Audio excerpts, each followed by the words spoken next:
দক্ষিণী সুপারস্টার ইয়াশের আগামী cinema toxic foetal for grown আপস নিয়ে আলোচনা সমালোচনা যেন থামছেই না।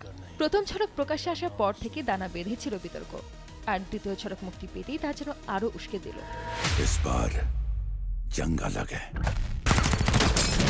হিংসা, রক্তারক্তি আর উদ্দাম যৌনতায় ঠাসা এই ঝলক নিয়ে সামাজিক যোগাযোগ মাধ্যমে শুরু হয়েছে তীব্র সমালোচনা।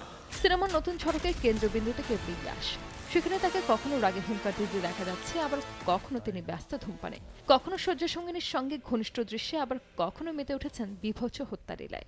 বিড়ম্বনার বিষয় হলো ইয়াশের মুখে অন্যদের সুষ্ঠু আচরণের পরামর্শ শোনা গেলেও গোটা ঝলকে নায়কদের উপস্থিতি কেবল তার শয্যাসঙ্গিনী হিসেবেই সীমাবদ্ধ রাখা হয়েছে। সিনেমাটিতে নয়নতারা, কিয়ারা আদভানি ও তারা সুতারিয়ার মতো প্রথম সারির অভিনেত্রীরা থাকলেও ঝলকে তাদের কাউকেই দেখা যায়নি। এই বিষয়টি ঘিরেই নেটিজেনদের বড় একটি অংশ ক্ষুব্ধ।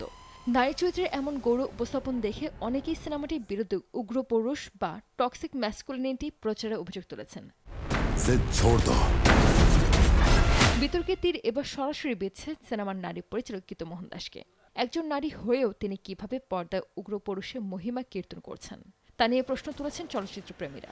এক নেটিজেন কটাক্ষ করে লিখেছেন, গাড়ির ভেতর এক নারীর সঙ্গে অন্তরঙ্গের পর লড়াইয়ে নামছে নায়ক, যেন তাকে আরও শক্তিশালী করে তুলছে, অথচ সেখানে নারীর ভূমিকা কেবল সজ্জাতে সীমাবদ্ধ।